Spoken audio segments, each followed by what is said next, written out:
Hey guys, Thetcglover here. Coming with you another video today. Yesterday we did talk about the box of friends and support. We're going to go back to the Number Hunter set since it has just come out, but we're going to focus on a particular sort of thing today. If you've already seen the title of the video, it will be something to do with number 85 Crazy Box and Eradicator Epidemic virus. Basically, what I'm saying is that number 85 Crazy Box is a new Xyz monster from Number Hunters if you haven't seen it already. It's a super rare, which is really strange. But anyway, it's a 3000 attack dark, right? Let's just get that up now. Rank 4, 3000 attack, and it's a dark, right? So let's get that going first.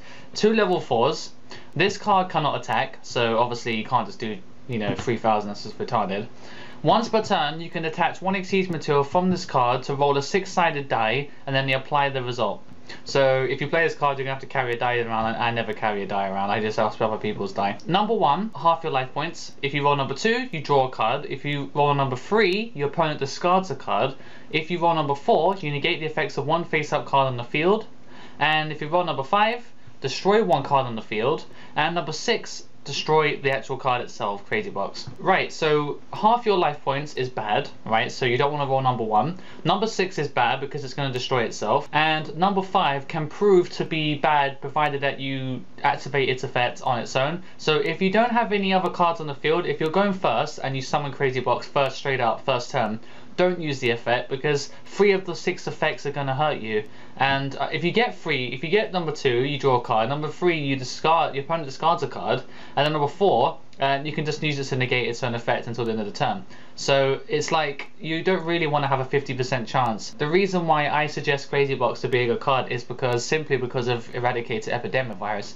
Obviously, it's that trap card that everyone plays this format where you tribute a dark monster with a 2500 and it destroys all spells and traps depending on which one you pick. The card has proven to be amazing. If you want to survive against Prophecy this format, your deck needs to have a way to summon either Big Eye or Grapha or Chaos Hunter or Gauze or Chagodia and now Crazy Box. Obviously Chagodia and Gauze have been thrown out the window, and also Chaos Hunter, because they all kind of don't really work very well. So people kind of slowly disregarded those as bad options. However, Dragon Rulers do have the Big Eye, which they use to Eradicator with. So, Eradicator's proven to be really good, and Crazy Box is one of those cards that's really easy to make and actually doesn't have many drawbacks. I mean, if your opponent goes first and then you summon Crazy Box, activate its effect, that means that 2 of the 6 effects are going to be bad for you, okay? If you get 2, 3, 4 or 5, then you'll get a plus, basically. So you have to think, is it worth the risk? If you activate the effect and roll the die, right, and you think, okay, well, if I have to destroy itself, then I flip up Eradicator and then I can do the shenanigans. That doesn't work like that. You actually have to activate its effect because of the way that it's colonned and everything in the card effect. You have to basically use Eradicator before you use the effect. Obviously, you can tribute Eradicator while you've activated the effect. It rolls a die, you roll a 6 or something, and then it destroys itself. Obviously it's no longer on the field because you tributed it for Eradicator. So the sensible thing is to Eradicator when you activate the effect, rather than wait until afterwards, because then you're just going to get yourself in trouble. But anyway, overall, I think that the main reason why I'm talking about this video today is because Eradicator has been one of those cards that's always been on the sidelines, and it's kind of like, it's always been good, right? Because loads of decks play traps. There are lots of decks that play loads of spell cards, but Eradicator's always been an impractical solution generally because of the fact that you need to tribute a 2500 dark or higher. So it's not really been played very often. It can't be played in every deck. However, Crazy Box is now enabling Eradicator to be played in almost everything that can make level 4s. So gadgets, in my example, Fire Fists, Fun Hunters, Dark Worlds can do it because they have beige and stuff.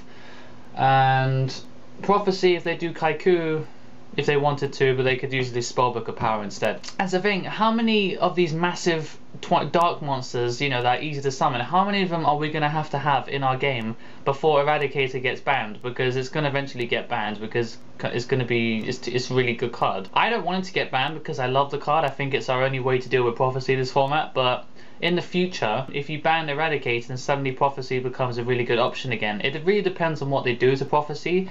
I mean, if they just hit Judgment, then it will go back to the old Prophecy, which was still really good. It's just that not everybody played it, but it was a lot of Prophecy players. It did gradually get better, then Judgment came out and suddenly the deck became absolutely ridiculous. How many of these dark monsters are going to have to be made before Eradicator gets hit somehow?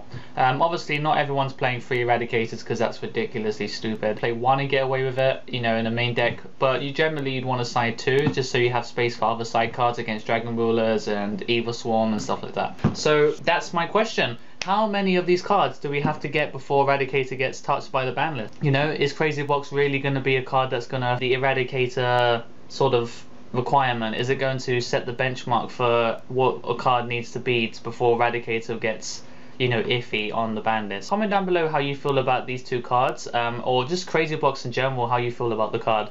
And I'll see you guys in a few days, so don't forget to like, comment and subscribe. If you have subscribed recently, been great, thank you very much. Until next time guys, the Thetcglover is out.